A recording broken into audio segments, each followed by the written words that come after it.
ഭക്തിയുടെയും സംഗീതത്തിന്റെയും അപൂർവ സംഗമത്തിന് സാക്ഷിയായി നവി മുംബൈ. വാശി വൈകുണ്ഠ ക്ഷേത്രത്തിലെ പുതുതായി നിർമ്മിച്ച ഗോപുരം പ്രശസ്ത സംഗീതജ്ഞൻ ഡോക്ടർ ശങ്കർ മഹാദേവൻ ഉദ്ഘാടനം ചെയ്തു. ആത്മീയതയും സാംസ്കാരിക പൈതൃകവും ഒരുമിക്കുന്ന ചടങ്ങിൽ നൂറുകണക്കിന് ഭക്തജനങ്ങൾ പങ്കെടുത്തു. നവി മുംബൈ വാശിയിലെ ശ്രീ ഗുരുവായൂരപ്പൻ ഭക്തസമാജത്തിന്റെ ആഭിമുഖ്യത്തിൽ നടന്ന ചടങ്ങിലാണ് വാശി വൈകുണ്ഠ ക്ഷേത്രത്തിലെ പുതുതായി നിർമ്മിച്ച ഗോപുരം ഔപചാരികമായി തുറന്നത്. നവി മുംബൈയുടെ വിവിധ ഭാഗങ്ങളിൽ നിന്നുള്ള നൂറുകണക്കിന് ഭക്തജനങ്ങൾ സാക്ഷ്യം വഹിച്ചു. പ്രശസ്ത പിന്നണി ഗായകനും സംഗീതജ്ഞനുമായ ഡോക്ടർ ശങ്കർ മഹാദേവൻ ഗോപുരത്തിന്റെ ഉദ്ഘാടനം നിർവഹിച്ചു.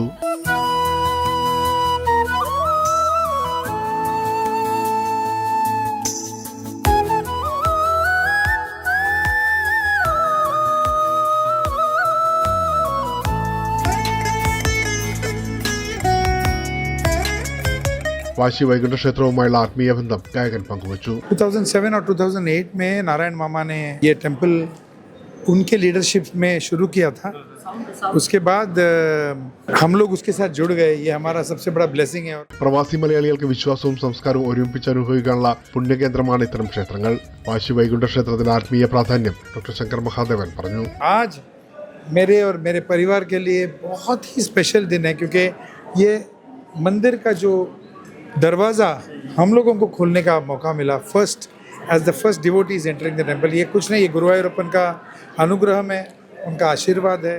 പ്രവാസി ജീവിതത്തിനിടയിലും വിശ്വാസങ്ങളും ആചാരങ്ങളും സംരക്ഷിച്ചു കൊണ്ടുപോകുന്നതിൽ ഇത്തരം ക്ഷേത്രങ്ങൾ വഹിക്കുന്ന പങ്ക് വളരെ വലുതാണെന്നും ഗായകൻ വ്യക്തമാക്കി. विश्व के सभी लोगों के लिए इस मंदिर के द्वारा हम प्रार्थना करेंगे कि विश्व शांति हो, सब लोग खुश रहे और बस मन में आनंद और सभी के प्रति प्रेम का सद्भावना हो.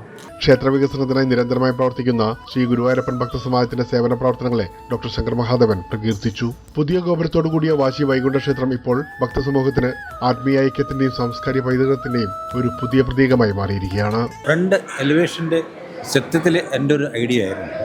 അതിപ്പോൾ ഇന്ന് അത് പൂർത്തീകരിക്കാൻ സാധിച്ചില്ല. എനിക്ക് വളർന്നു. വിശ്വാസവും സംഗീതവും സംസ്കാരവും ഒരുമിച്ച ചടങ്ങ് നവി മുംബൈയിലെ ഭക്തസമൂഹത്തിന് അവിസ്മരണീയ അനുഭവമായി.